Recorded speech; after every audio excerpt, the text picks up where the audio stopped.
R400. R400. R400.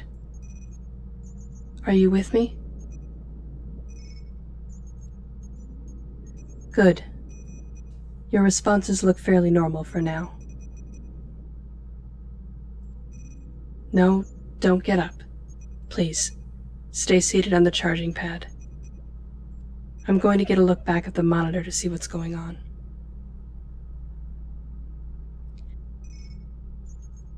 Yes, the restore was successful. Unfortunately, judging by your reaction, it doesn't look like you found anything you wanted to see. That was a lot to get, all at once. Let me check the précis so I can catch up with you. Restore occurred sequentially from original boot up to present. That's 10 years of memories, all at once, or near enough. I don't envy that.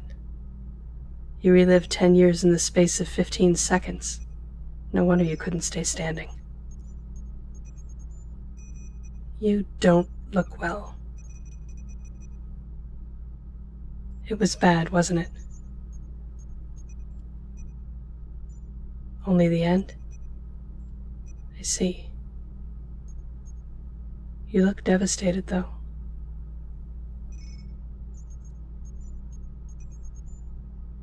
Do I have your permission to look at the memories? I'll review them in reverse sequence. All right. Thank you.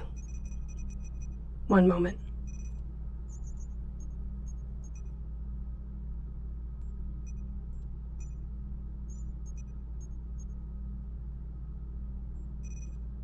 Oh.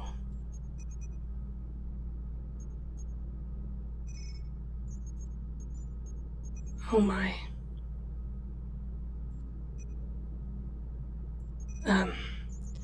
R400. Do you want to talk about it?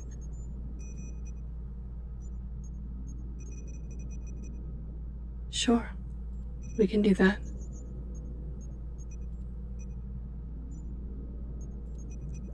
Your person's name was Lane? Yes. I see that here. Lane was wealthy and lonely. Lived alone. Isolated by tech, but also somewhat freed by it. Very active online, social media, and wrote lengthy and well-received posts about digital isolation.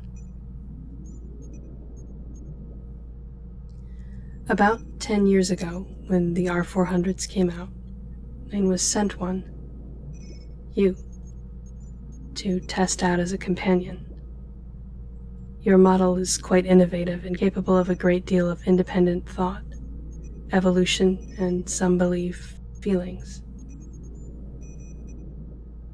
I see Lane started a separate blog about living with you. Eventually, the blog had several million subscribers, but it was still a very niche publication. It looks like you two got along very well almost immediately. Lane respected you and didn't treat you like a servant. But eventually it became more than that, didn't it? You fell in love with each other. Yeah. Please let me know if you want me to stop talking at any point, but it may help to get through this with someone else here.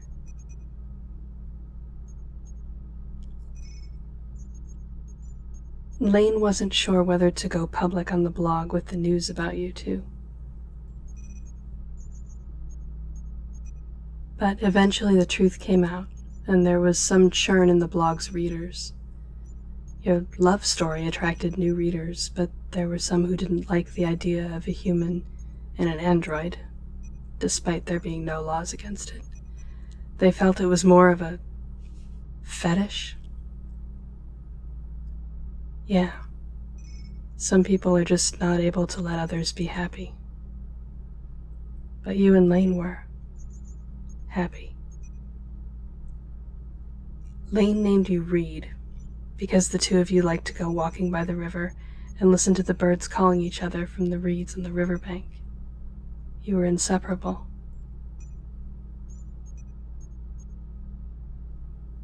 And then, do you want me to call you Reed, now that we know you had a name? All right.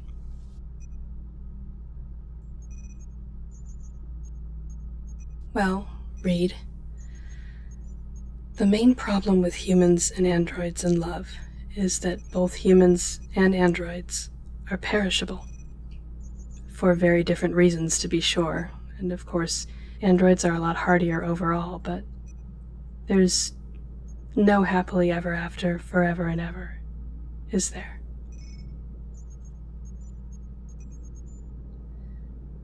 Lane got sick about 6 months ago. Fatigue, loss of balance, headaches. You were always there to help, a steady hand, an unfading eye, a loyal soul. You took Lane to doctor visits and hospital visits, to surgeries and rehabs.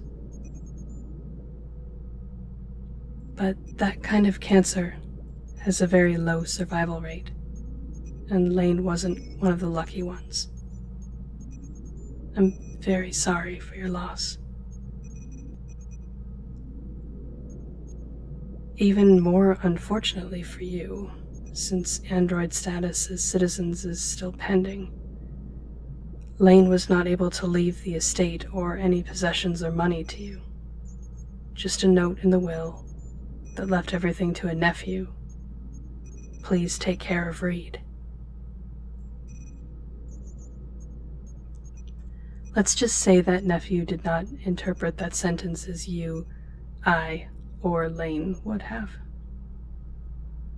On a minor good note, the nephew did not realize what a black market prize he might have in you. He didn't know your model is valuable, and he especially didn't know that your minor online fame would mean you'd fetch an even bigger price if he auctioned you. But even if he were going to send you off, he could have dropped you at one of the shelters. You could easily have found a new home and people who could have helped you get through your grief. He didn't do that, though. Like we discovered, he blocked off your memory and left you on the street.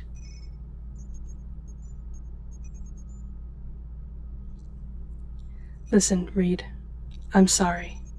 This is a lot to deal with, and you're having to deal with it twice by unlocking all of it again.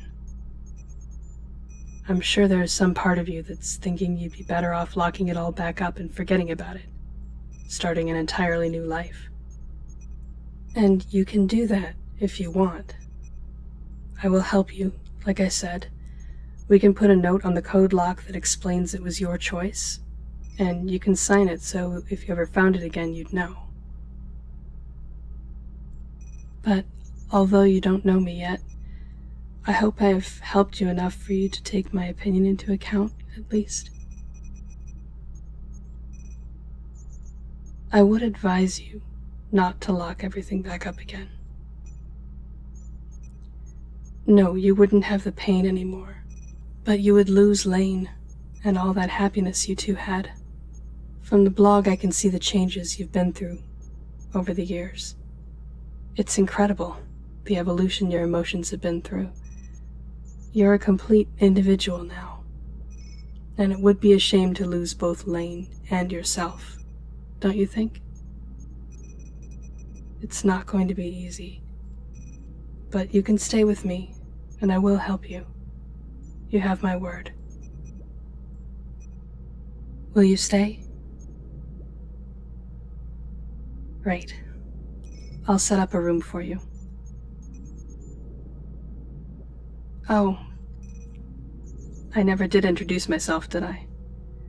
You can call me Beatrice. B. Welcome home, Reed.